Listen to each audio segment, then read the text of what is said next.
நடிகர் விஜய் கரூர் துயர சம்பவத்திற்கு பின் கரூர் எப்பொழுது செல்வார், எப்படி செல்வார் என்ற ஒரு கேள்வி எழுந்த நிலையில் அவர் வீடியோ கான்பரன்ஸ் மூலம் கரூரில் பலியானவர்களிடம் குடும்பத்தினரிடம் ஆறுதல் கூறினார்.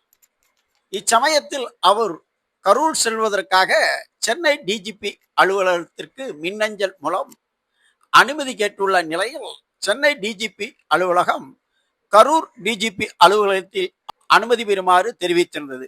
இதையடுத்து கரூர் டிஜிபி அலுவலகத்தில் அனுமதி கேட்டு கடிதம். இந்த கடிதம் அனுமதி கிடைத்தால் வருகின்ற திங்கட்கிழமை நடிகர் விஜய் கரூர் செல்வார். கரூரில் ஒவ்வொரு வீடாக நேரில் சென்றால் மீண்டும் கூட்டம் அலைமோதும் என்ற காரணத்தால் அங்குள்ள திருமண மண்டபத்தில் வைத்து அனைவரையும் வரவழைத்து அவர்களுக்கு நிவாரண நிதி வழங்குவார் என தெரிய வருகிறது.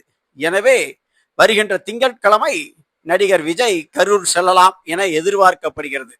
எனினும் கரூர் டிஜிபி அலுவலகம் இதற்கு அனுமதி கடிதத்தை வழங்கிய பிறகே இது உறுதி செய்யப்படும்.